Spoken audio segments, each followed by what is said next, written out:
This story begins with the mundane comfort of an ordinary evening, only to shatter it with a single, cryptic text message. Meet Liam, a 40-something graphic designer, and his teenage son, Ethan. Their quiet dinner is violently interrupted by an anonymous command that forces Liam into a desperate, midnight errand far outside the bounds of his predictable life. Liam must leave his son, abandon his life's routine, and follow a terrifying series of instructions from an unseen tormentor.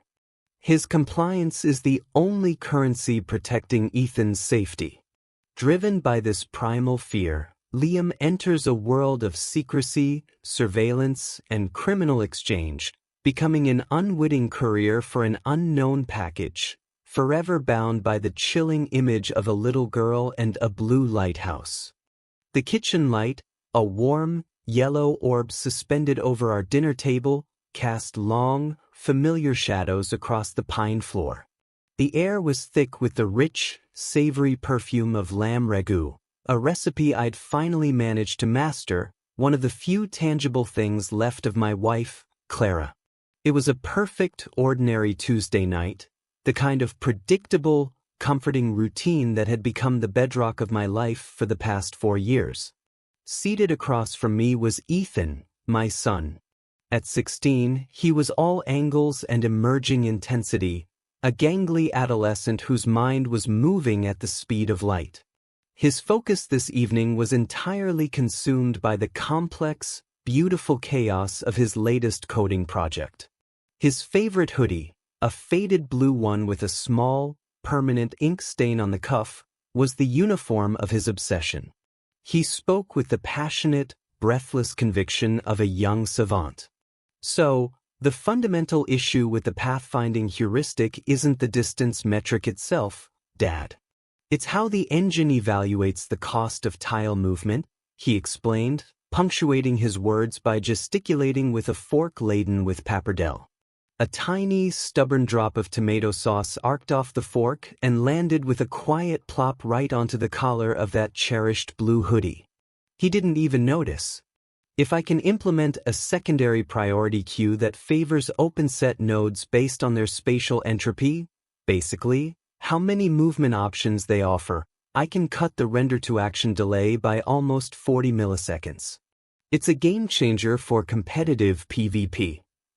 I listened, a slow, genuine smile spreading across my face. Ethan's mind was a brilliant, intricate machine, and I found an inexplicable, profound peace in simply watching it work. He was the most beautiful, most essential part of my world. My world, which was otherwise painfully small and contained, a modest home in a quiet suburban cul-de-sac. My job as a freelance graphic designer specializing in corporate branding, a career defined by predictability and sensible deadlines. I was Liam, 42, widowed, and utterly unremarkable, save for the spectacular teenager sitting opposite me. "That's genuinely brilliant, kiddo," I said, leaning forward to take a sip of the robust Chianti I'd poured myself. The A** operator variant that judges tile openness. You should patent that before Blizzard steals it. I gestured toward his plate, where a pile of pasta was beginning to congeal. But genius or not, your ragu is getting cold. And try not to redesign the entire internet before dessert. I made the vanilla bean panna cotta you like. He grunted, but obediently brought the fork toward his mouth, his eyes, however, still distant, still locked onto the conceptual map of his algorithm.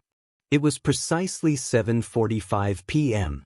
The sound in the kitchen was just the gentle clinking of cutlery, the soft hum of the refrigerator, and Ethan's quiet chewing. Normalcy, distilled and perfect. Then, the small, sharp vibration began on the granite countertop beside my plate. My iPhone 7, a relic I kept purely out of habit, buzzed insistently. I ignored it, assuming it was a late-night work email from a West Coast client or, more likely, a spam text trying to sell me something I didn't need. The vibration stopped. Then, immediately, it started again, 2 quick, demanding pulses. "Just a second, bud," I muttered, reaching for the phone. I picked it up, expecting an error message or a notification from my bank. The text message wasn't from a name. It was an anonymous string of numbers, a generic +15550100234. My thumb hovered over the screen, ready to dismiss it. But the moment the screen lit up, my entire world seemed to tilt and dissolve. The words were stark, capital, and commanded immediate, terrifying attention. The text read, "Get up and go. Don't say anything to your son." My blood went cold. The Chianti in my glass seemed to stop flowing. The warm, comforting scent of the ragu instantly turned metallic and sharp in my nostrils. I stared at the screen, willing the words to rearrange themselves, to make sense as an errant advertisement or a badly executed joke. "Get up and go. Don't say anything to your son." The text was terrifying in its absolute clarity. It wasn't a question. It was an unqualified order. It offered no explanation, no context, no hint of its origin or its purpose. It was pure, distilled, anonymous command. My immediate, visceral reaction was to dismiss it as a prank. Who sends a text like this? Teenagers. Drunk friends. But the grammar, the all-caps urgency, and the specific reference to Ethan, "Don't say anything to your son," spiked a needle of pure adrenaline straight into my heart. I looked up. Ethan was still focused on his plate, oblivious, tracing the line of a particularly long piece of pasta. He was so vulnerable, so completely trusting. The sight of him, innocent and safe in our brightly lit kitchen, twisted the terror in my gut into a tight, hard knot. I had to respond quickly. I couldn't let my expression betray the catastrophic shift that had just occurred inside me. I was a terrible liar, but I was suddenly, desperately aware that my son's immediate safety might depend on my ability to sell a convincing lie. I forced myself to lower the phone, placing it face down on the counter so the glowing screen couldn't be seen. My hands were shaking, but I managed to keep them steady as they moved the phone. "Dad? You okay?" "You just kind of froze," Ethan asked, his voice laced with the slight, familiar impatience of a teenager whose conversation has been interrupted. He finally looked up, his brow furrowed with genuine concern. "You look like you just saw a ghost." I fought to swallow the fear lodged in my throat. I had to manufacture a sound, a laugh, a cough, anything to break the silence and the tension. I managed a short, brittle bark that was supposed to be a casual chuckle. "Yeah, bud, I'm fine." "Completely fine," I lied, the sound of my own voice ringing hollow and unconvincing in my ears. I picked up my fork and made a show of twirling a few noodles, but I couldn't bring myself to eat them. "Just a work thing. A client, you know how they are. Always an emergency." I knew he didn't believe me. My client work was all digital. I rarely, if ever, had a physical emergency. I was a man of routines, and this behavior was entirely outside the established script of my life. But I had to push through. The text was a ticking clock. I had to get up and go. "Listen, buddy, I am so sorry," I said, pushing my chair back slowly, trying to keep my movements smooth and non-alarming. My heart was now hammering a frantic, deafening rhythm against my ribs, a percussion that seemed loud enough to shake the cutlery. "This is going to sound crazy, and I apologize for leaving in the middle of dinner, but I have to leave. Right now." Ethan's skepticism deepened. He put his fork down, a sure sign that his algorithmic problem had been temporarily superseded by the far more confusing problem of his father's bizarre behavior. "Leave? Dad, it's 8 o'clock. What kind of emergency is this?" I grabbed at the first plausible-sounding lie my panicked brain could construct, something messy, industrial, and urgent enough to justify the sudden departure. "A massive print run just got messed up. The plates for the Midtown financial account, the big blue ones, I said, inventing details to give the lie weight. I just got the alert. I have to go down to the warehouse and manually check the plates, calibrate the colors. If I don't, they'll print 10,000 miscolored brochures and we'll lose the entire account. It's too late for anyone else. It was the worst lie I'd ever told. The print shop was 40 minutes away, and I hadn't been to the warehouse in 3 years. Ethan raised a skeptical eyebrow, crossing his arms over his chest. The warehouse is across town, Dad. And it's almost 8 p.m. Can't the press manager handle it? Can't it wait until morning? No. It can't, I insisted, already moving toward the back door, where my keys and jacket hung on a hook.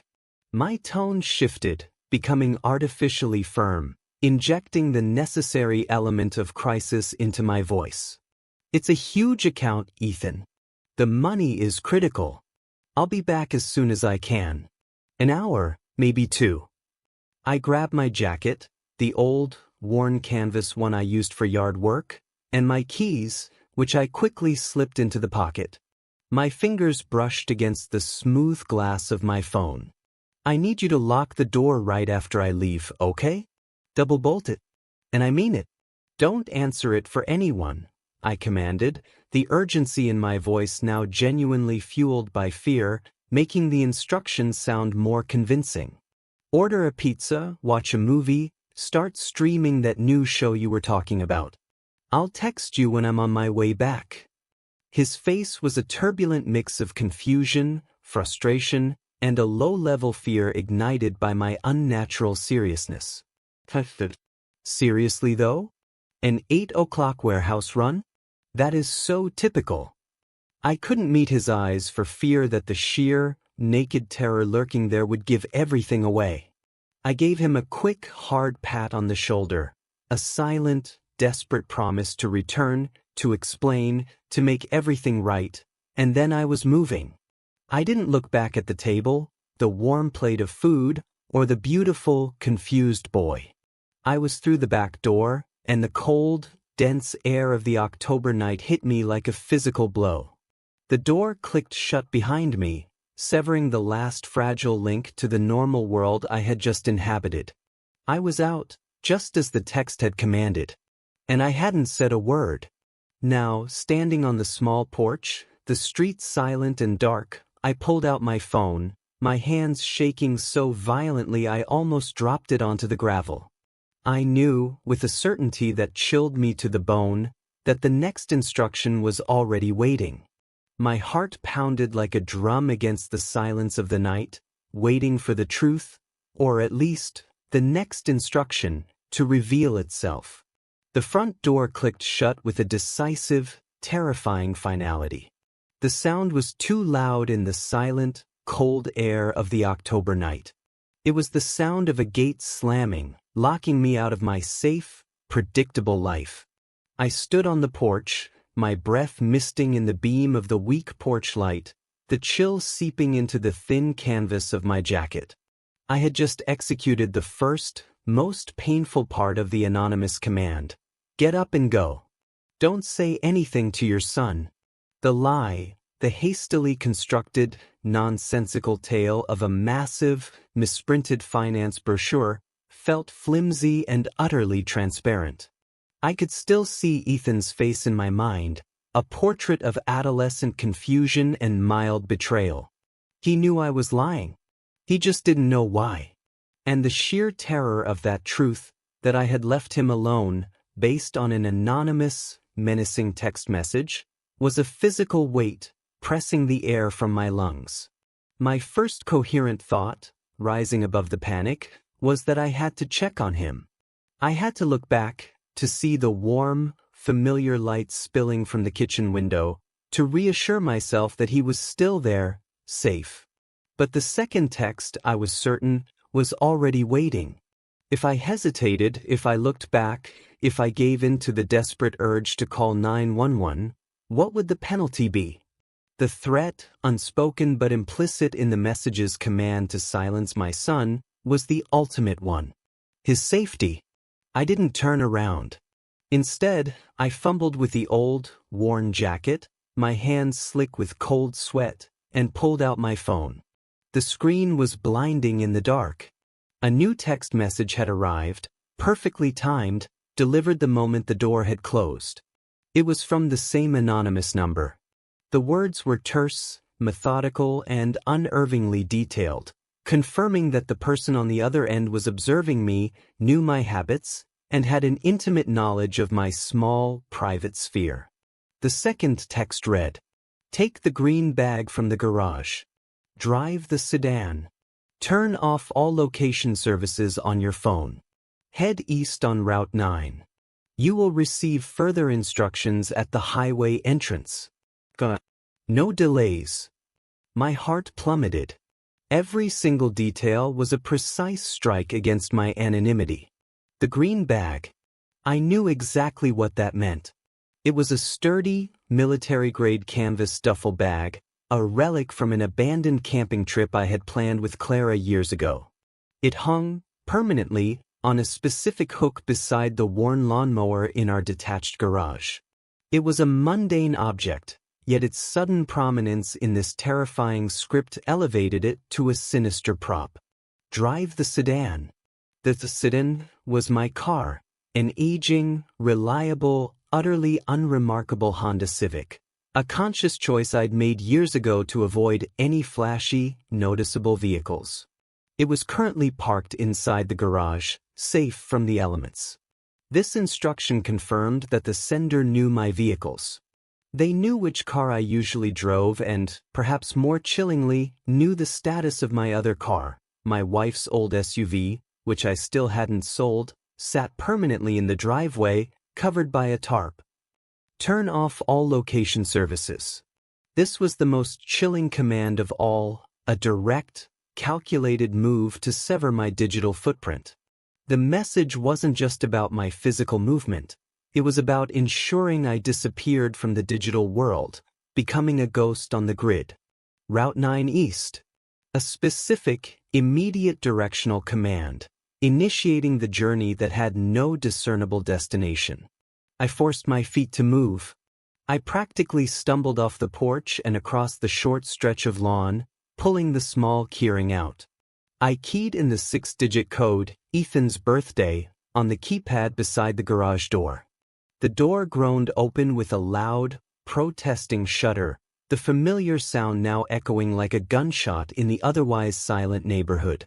The garage, smelling of oil, old tools, and dry earth, was usually a sanctuary of domestic clutter. Now, it felt like a staging area for a crime. I immediately went to the wall where the lawn equipment was stored. There it was, the green canvas duffel bag, hanging on a steel peg. It was empty, folded neatly. I yanked it down. As I did, something fluttered to the cement floor from inside the bag. I dropped the duffel and snatched it up. It was a single, laminated photograph, about 4 inches by 6. It was a picture of a little girl. She couldn't have been more than 5 or 6. She had bright, intensely blue, inquisitive eyes and a gap-toothed, innocent smile. She was dressed in a worn, mustard-yellow raincoat. But it was the background that seized my attention, pinning me to the floor of the garage like a butterfly on a board. The girl was standing in front of a distinctly painted, small, weather-beaten blue lighthouse. The structure was unmistakable. An old, squat beacon, its tower a rich, vibrant cobalt color, contrasting sharply with the foam of the ocean waves behind her. Who's this? The question screamed in my head. I have never seen this child before. I have never seen this lighthouse. The anonymity of the text shattered. The sheer randomness of the command, "Get up and go," was suddenly replaced by a deeply personal, though utterly opaque, mystery. This wasn't just a random threat, it was tied to something. This girl, Sarah, was the key. I shoved the photograph deep into the inner pocket of my jacket, the laminated surface cold against my palm. I grabbed the empty duffel bag, threw it onto the passenger seat of the Honda Civic, and jumped behind the wheel. The engine roared to life with a familiar, mechanical sigh. My hands flew to the settings on my phone. Following the command, I deactivated location services, shutting down my GPS, Wi-Fi, and any application that might passively track my coordinates. It felt like tearing up my own passport, a deliberate act of self-erasure. With a final, desperate surge of adrenaline, I backed the Honda out of the garage, the tires crunching loudly on the gravel driveway. I pulled the garage door down, silencing the structure, and began to drive away from my home. As I drove past my own house, I risked one quick, terrified glance.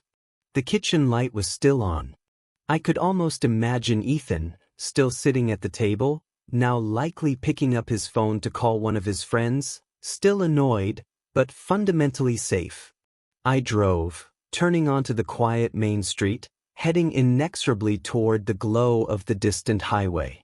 The second text commands, take the bag, drive the sedan, kill the tracking, head to Route 9 East, had transformed me from an ordinary suburban father into a desperate, obedient operative.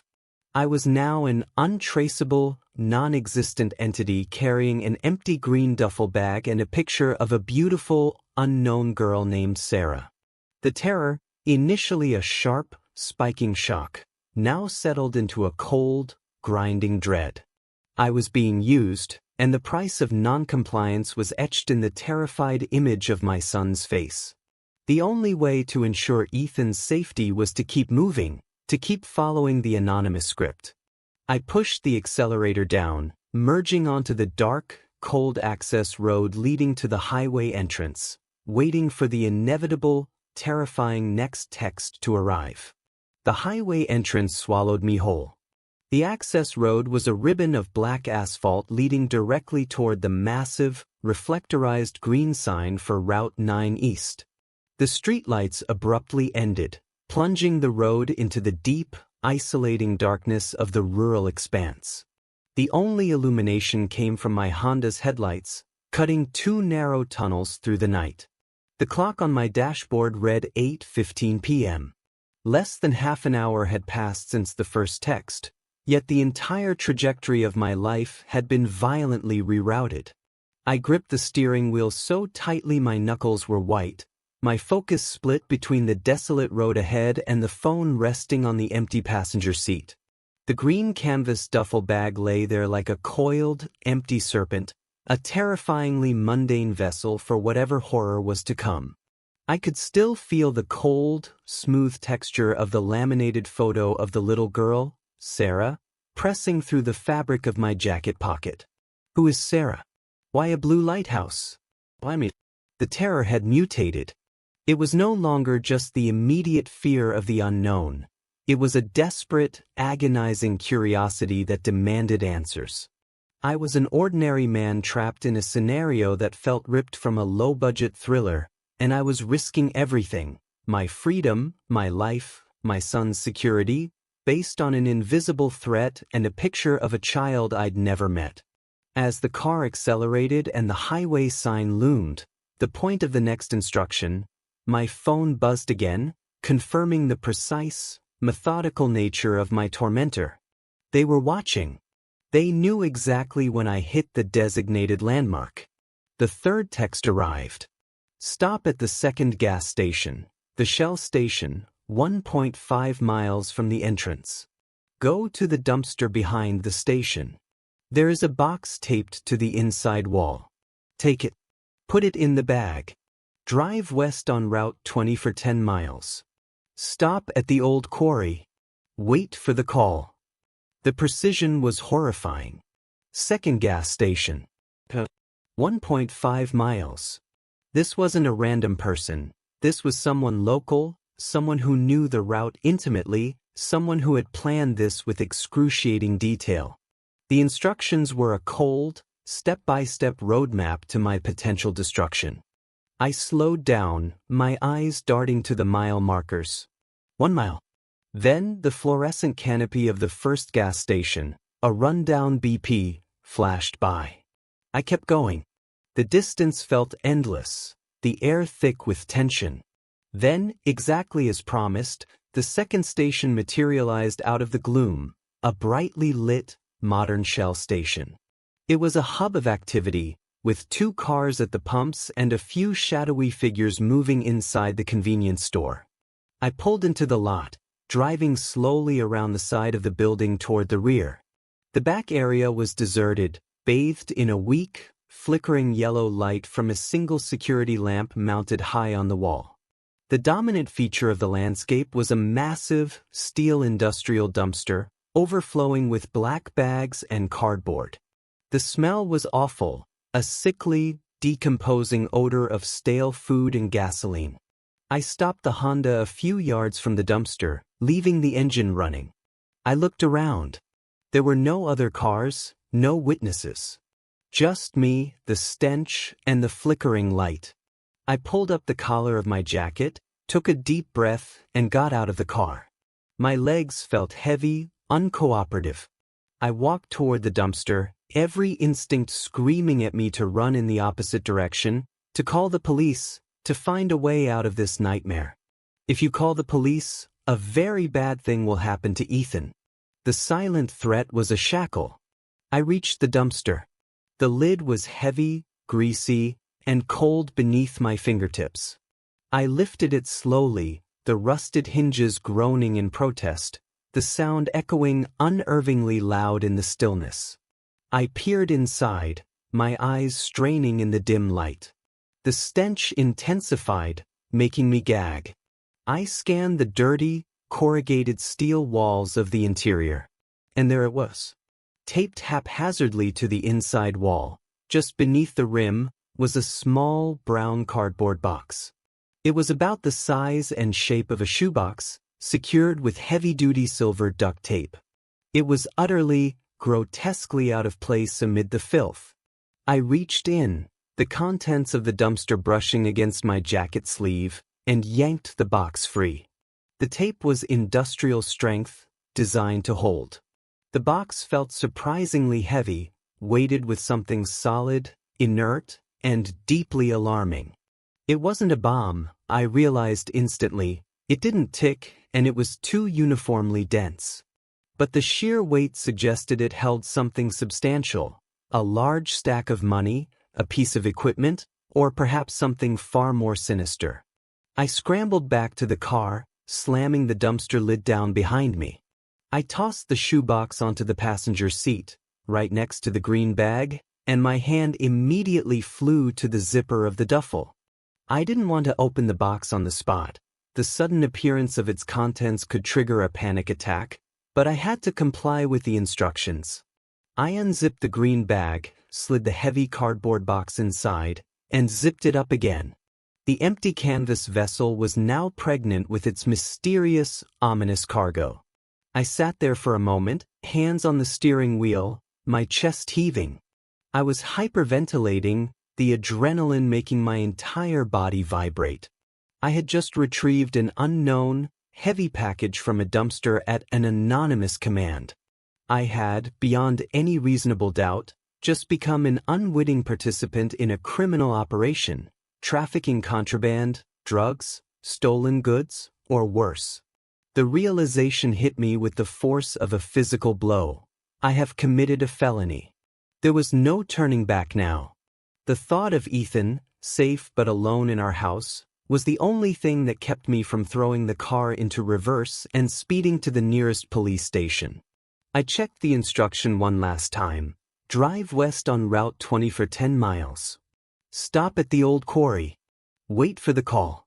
I turned the Honda around, pulling back onto the main road, and drove past the Shell station, heading toward the turnoff for Route 20 west. The direction was a sharp reversal, away from the highway I was told to take, and deeper into the lonely, forested landscape outside the city. The next 10 miles were the longest of my life. Route 20 was a narrow, twisting, two-lane road that cut through acres of dense, dark woods. The only sounds were the whisper of the engine and the frantic thumping of my own heart.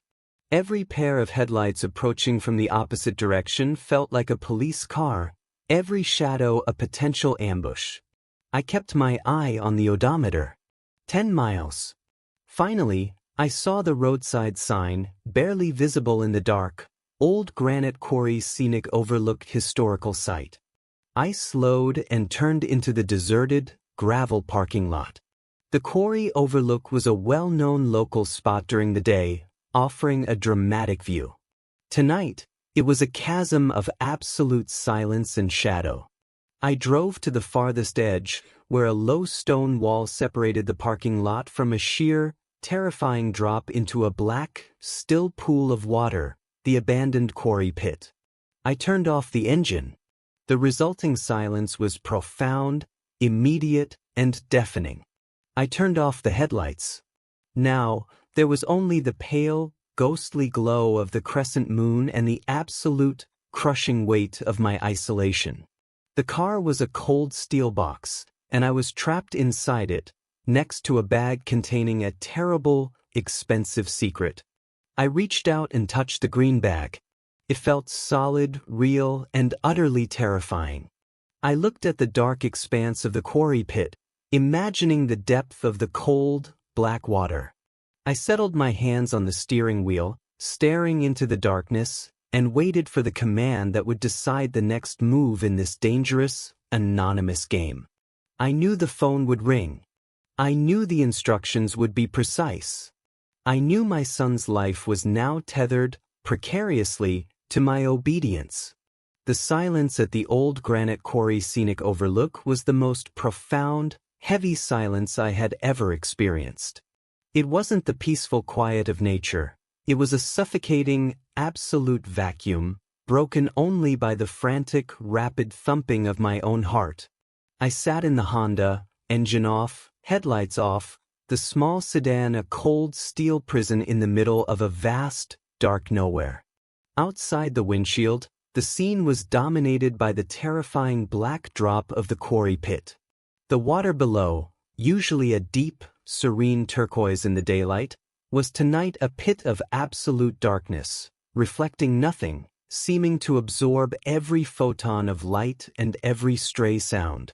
The air smelled sharply of pine needles and damp earth, mixed with a faint, metallic tang, perhaps from the ancient granite dust or perhaps just my own metallic fear. The time on the dashboard clock crawled. 8:43 p.m. It had been less than an hour since I sat laughing with Ethan over his algorithms and my mediocre ragu. Now, I was a criminal accomplice, sequestered on a desolate bluff with a bag full of unknown contraband, playing a deadly game orchestrated by an invisible puppet master. My gaze kept returning to the passenger seat. The green canvas duffel bag sat there, a silent, damning witness. The brown shoebox inside, heavy and inert, felt like a miniature ticking bomb. I didn't know what was in it: money, drugs, a hard drive full of secrets, or something even worse. But I knew its contents were the price of my obedience, the fulcrum holding my son's safety in precarious balance. The temptation to unzip the bag, to tear open the box and understand the exact nature of the felony I had committed, was a feverish itch under my skin. But the instruction was clear: wait for the call. And the implicit, overriding rule of this game was obedience. Any deviation, any display of independent action, would surely result in the promised, very bad thing happening to Ethan. I pulled out the laminated photo of Sarah from my jacket pocket. I held it up to the faint moonlight filtering through the windshield. Her eyes, wide and innocent, stared back at me, the tiny gap between her front teeth giving her smile a charming vulnerability. She was maybe 5 or 6, and behind her, the distinctive, vibrant blue lighthouse. I studied the image, desperately trying to find a clue, a name, a date, anything that would connect this child to my ordinary life. Nothing. It was a complete blank. Who was this girl, and what did she have to do with a box retrieved from a gas station dumpster? I was still staring at the photo when the phone finally, violently, shattered the silence. The sudden, shrill ring was an electric shock. I almost dropped the phone. The display, as expected, showed unknown number. I snatched it up, my hand shaking so badly I struggled to press the green answer icon. Hello. My voice came out as a strained, choked whisper, ragged with fear and cold. The voice that answered was low, smooth, and utterly devoid of warmth or inflection. It was a practiced, controlled baritone, the voice of someone who never had to raise it to be obeyed. It cut through the darkness with a chilling, clinical precision. You have the package, Liam. The simple statement, a confirmation, not a question, was more terrifying than any threat. He knew my name. He had used it with casual familiarity, asserting ownership over my identity. Who is this? What is this about? I stammered, abandoning caution for a flicker of desperate courage. I need to know what this is. My son.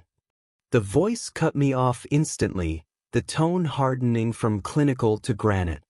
Silence. This is not a conversation, Liam. It is an instruction.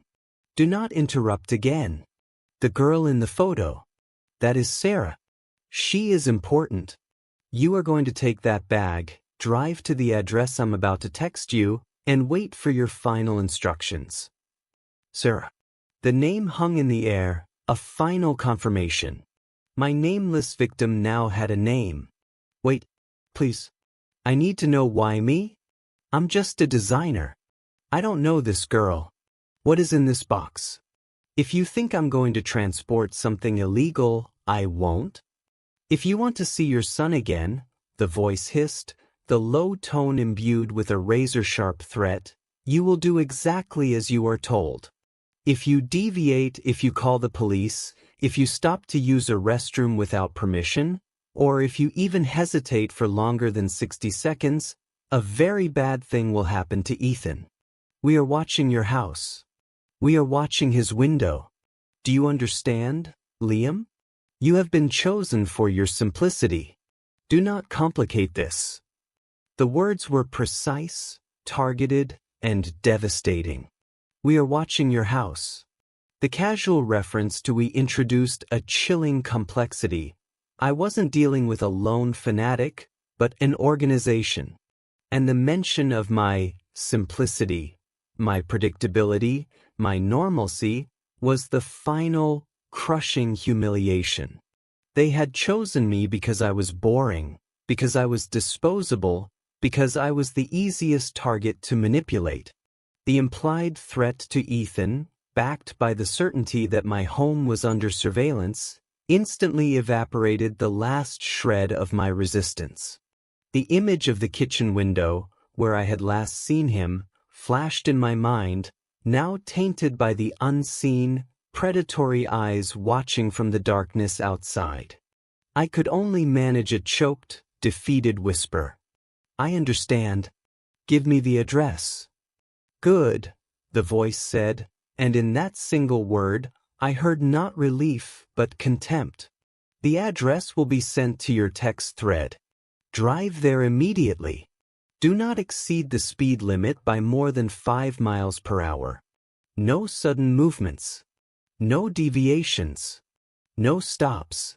The destination is a refrigerated storage facility in the city's industrial park. You know the one. You will wait outside the address until you receive the final call.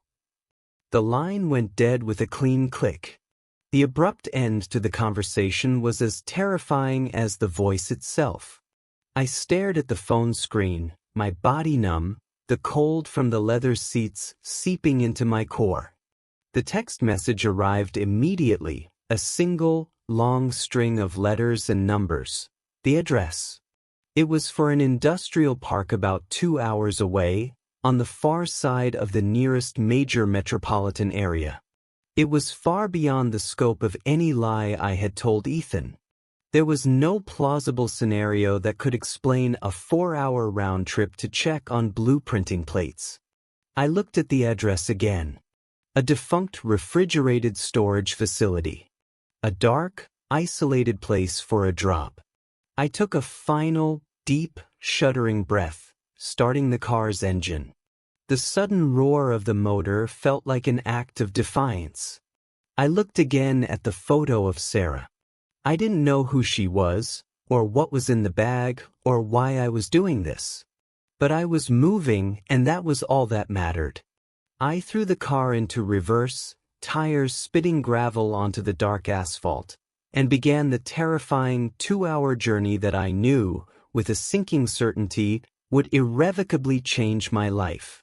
The green bag rested beside me, my new, silent passenger, carrying its secret cargo and the weight of my son's life. The 2-hour drive to the city's industrial park was a study in sustained, internal panic. The Honda Civic, usually the reliable vessel of my mundane life, felt like an escape pod hurtling through a dark, unknown void. The address, a long, cold string of alphanumeric characters, was punched into my phone's GPS interface, which, per instruction, was now operating without any connection to satellites or cell tower triangulation, relying only on preloaded map data. I was driving blind, untraced, a deliberate ghost. The route was tedious and isolated. Route 71, a major artery connecting my sleepy suburb to the sprawling metropolitan area, was mostly deserted at this hour. The few other cars I saw seemed predatory in my heightened state of paranoia. I rigidly adhered to the speed limit, hyper-aware of the second instruction from the voice. Do not exceed the speed limit by more than 5 miles per hour. The precision of their surveillance was total. They were watching my speed, my location, every minute detail of my compliance.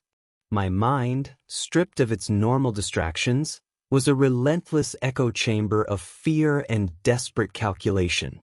I kept reliving the last moment with Ethan, his confused, irritated expression, and juxtaposing it with the chilling finality of the voice.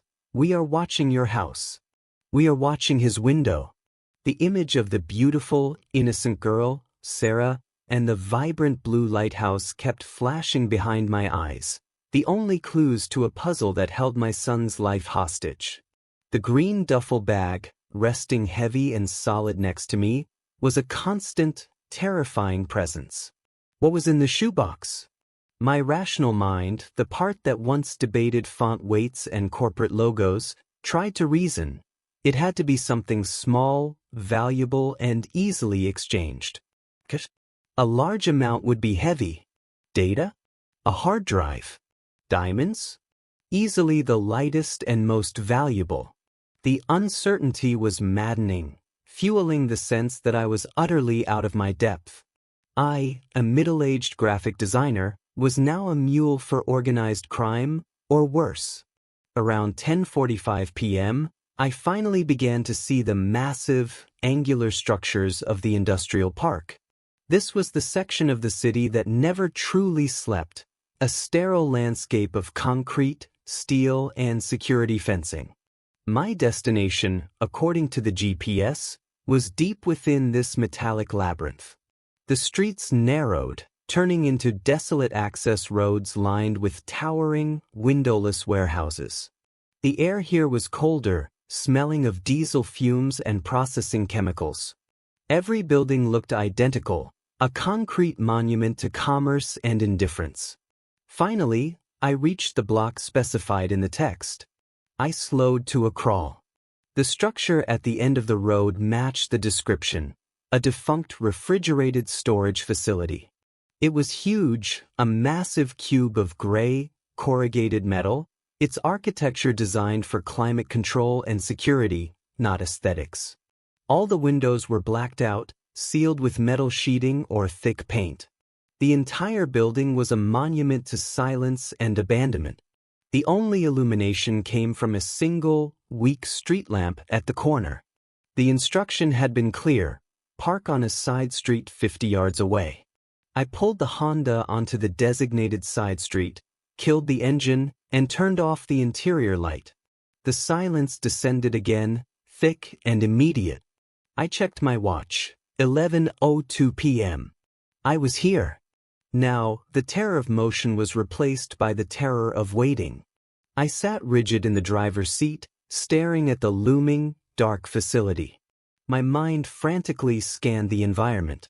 Where were they? Were they in a parked car nearby, their engine idling, watching me with high-powered optics? Were they already inside the warehouse, monitoring my approach through infrared cameras? The cold certainty of being watched was palpable, a prickling sensation on the back of my neck. I reached for the phone, checking the text log again. You will wait outside the address until you receive the final call. This was the last stage of the relay, the handover. As the minutes stretched into an agonizing eternity, my thoughts drifted back to Ethan. I imagined him now, perhaps settled on the couch, eating the pizza he'd ordered, the noise of a video game or a movie filling the empty spaces I had left. He would be annoyed, maybe a little worried, but fundamentally safe, wrapped in the blanket of his routines. I desperately hoped he hadn't tried to call me. My phone was silenced, and the thought of his number flashing on the screen, a beacon of home I couldn't answer, was almost unbearable. I pulled out the photograph again. Sir. I studied the image under the faint glow of the dash lights. The lighthouse was so distinctive, that deep cobalt blue. I knew, with a certainty that transcended logic, that this picture was a key.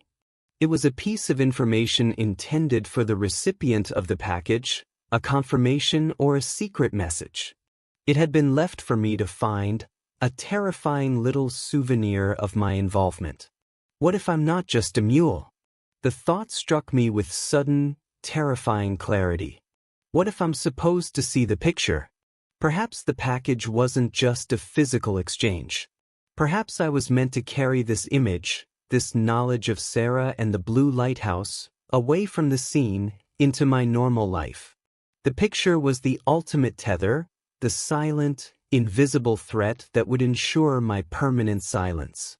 My paranoia was peaking. I was alone, miles from safety, staring at a giant steel box that housed my fate. I closed my eyes, trying to regulate my breathing, trying to reclaim the control that had been so brutally stripped from me.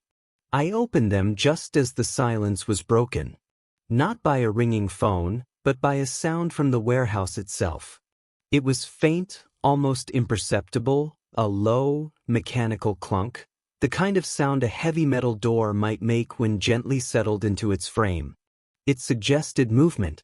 Someone was already inside, or someone had just arrived. My entire body went rigid. I gripped the steering wheel, my knuckles now throbbing. I watched the perimeter of the huge building. Nothing moved. No lights came on. The shadows remained absolute. The sound had been a signal. They were ready. The phone rang immediately, the sharp sound making me jump. The display was, again, unknown number. I answered on the first ring, my voice now completely gone, just a dry rasp. Yes. The low, smooth baritone was back, sounding even closer, even colder. You're in position, Liam. No delays. Now, this is the final phase. Listen closely. Walk to the back of the storage facility. There's a loading dock with a single steel door. It will be unlocked. Enter. Place the green bag under the second shelf on the left, next to the fire extinguisher. Do not look around. Do not touch anything else. Do not speak. You will then leave, return to your car, and drive home. Fast. The instructions were simple, specific, and designed to minimize my time inside the warehouse and any potential witnesses. The reference to the fire extinguisher confirmed their total knowledge of the warehouse's interior layout. I swallowed hard, the cold terror giving way to a desperate, urgent need to comply and get out. Understood, I managed to croak. Your compliance has been noted, Liam. Now, execute. And remember the terms of your departure: silence and speed. The line went dead. The final, terrifying step was here. I had to leave the car, leave the sanctuary of the steel cocoon, and walk into the heart of the darkness with the package. My son's life was waiting for me to take those few steps. I grabbed the green duffel bag, the weight of the box inside feeling monumental, and opened the car door, stepping out into the frigid, chemical-smelling night. I stepped out of the Honda, pulling the green duffel bag from the passenger seat. The sheer weight of the contents, the heavy shoebox, felt like a lead anchor against my shoulder. The air in the industrial park was cold, metallic, and carried the faint, distant hum of city infrastructure, a sound that did nothing to alleviate the profound sense of isolation.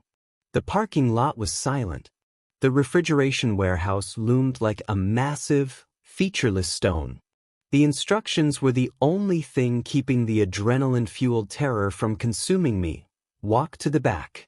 Loading dock. Single steel door. Unlocked. I walked, my footsteps crunching loudly on the loose gravel of the side street. Each step felt deliberate, forced. I was acutely aware of my own silhouette against the minimal ambient light, a perfect, slow-moving target. The fear of being ambushed, of a hand reaching out from the darkness, was almost unbearable. But the greater fear, the image of Ethan waiting alone in the lit kitchen, pushed me forward. When I reached the back of the facility, the instructions proved accurate. There was a raised concrete loading dock, accessed by a small, shallow ramp. On the dock, set into the corrugated steel wall, was a single heavy metal door. It had no windows and was painted a nondescript industrial gray. I approached cautiously. My hand, trembling violently, reached for the handle. It turned easily. The door was, just as the voice had promised, unlocked. I paused for a critical moment, inhaling deeply. This was the point of no return. I was stepping into the heart of the operation. I pushed the door inward. The hinges gave a low, metallic groan that felt deafeningly loud. The air inside the warehouse was stale, dry, and surprisingly cold, a residue of its former life as a refrigerated facility. The space was enormous, a vast cavern of concrete floor and towering ceilings.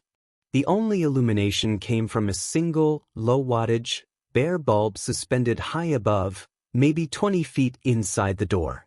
The light cast long, distorted shadows that danced as I moved, making the rows of empty metal shelving units look like massive, skeletal predators.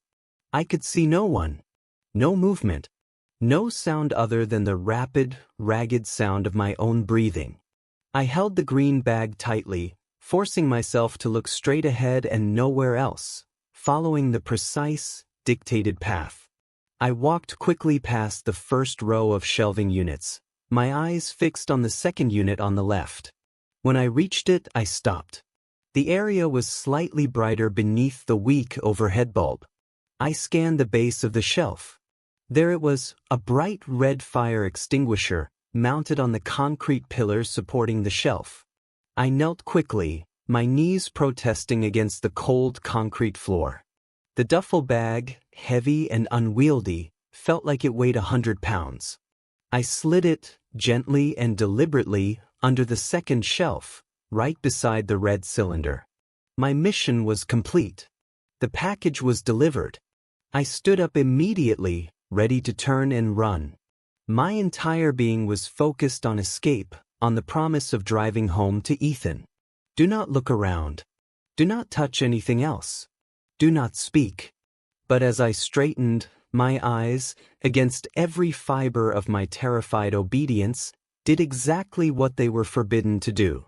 They darted away from the shelf, pulled by an irresistible, subconscious curiosity, a desperate need for one last piece of information. My gaze flickered across the warehouse, landing momentarily on the first shelving unit on the right, directly opposite where I stood. It was partially obscured by shadow, but on the third shelf up, something small, white and reflective caught the meager light. I didn't move my body, but my eyes locked onto it. It was utterly out of place in the industrial desolation. It was a porcelain figurine of a lighthouse. and its tower was painted a rich, unmistakable cobalt blue. The recognition hit me like a physical blow.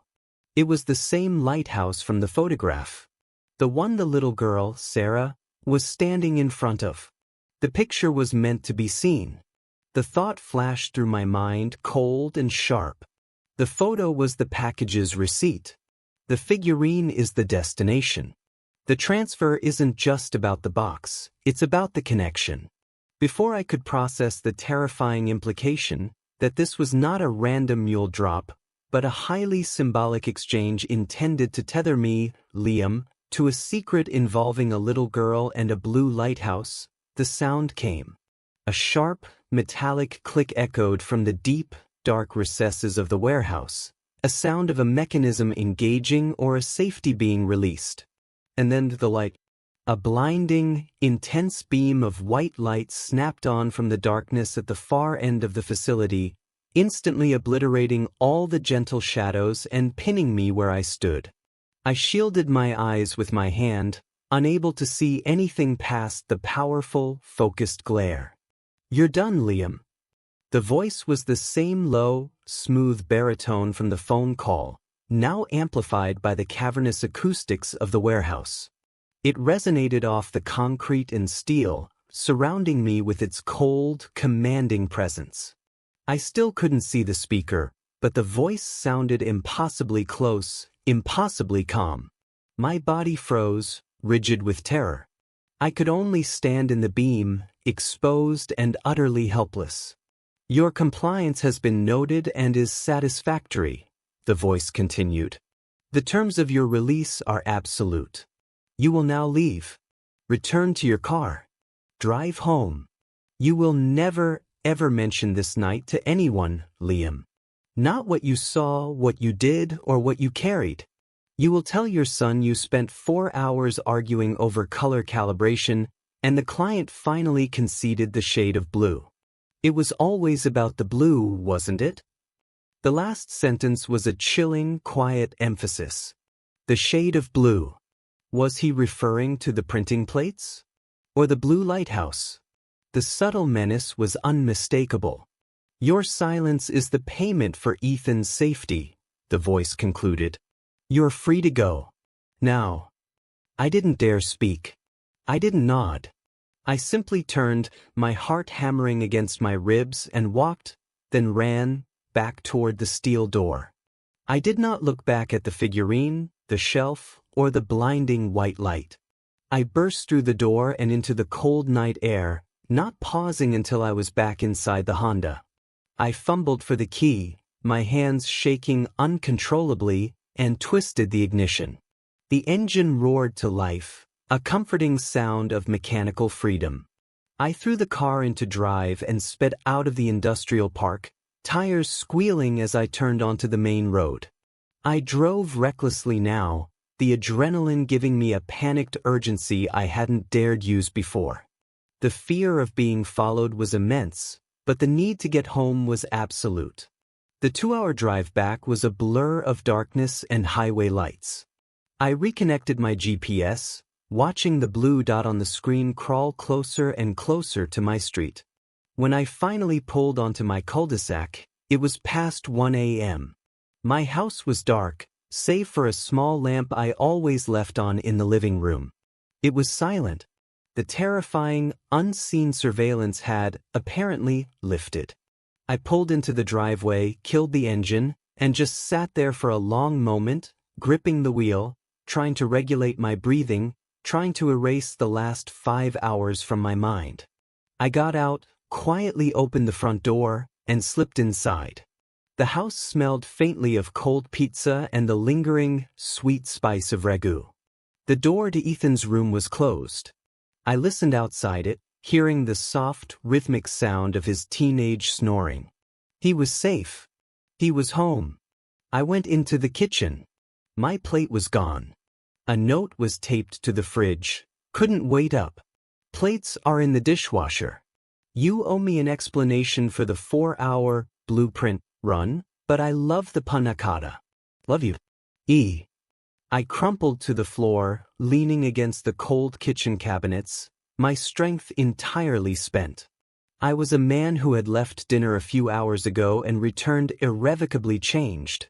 A secret keeper, an unwilling accessory, forever bound to a little girl named Sarah and the image of a blue lighthouse. I was safe, but the game was not over. It had just begun. And the price of my life, the price of my son's safety, was permanent, absolute silence. The final drive home leaves Liam a ghost of the man who started the evening. He has successfully executed the anonymous commands, exchanging the terrifying package and returning to the sanctity of his dark house. But he is not the same. He is now a secret keeper, a man burdened with the knowledge of a desperate, hidden transaction.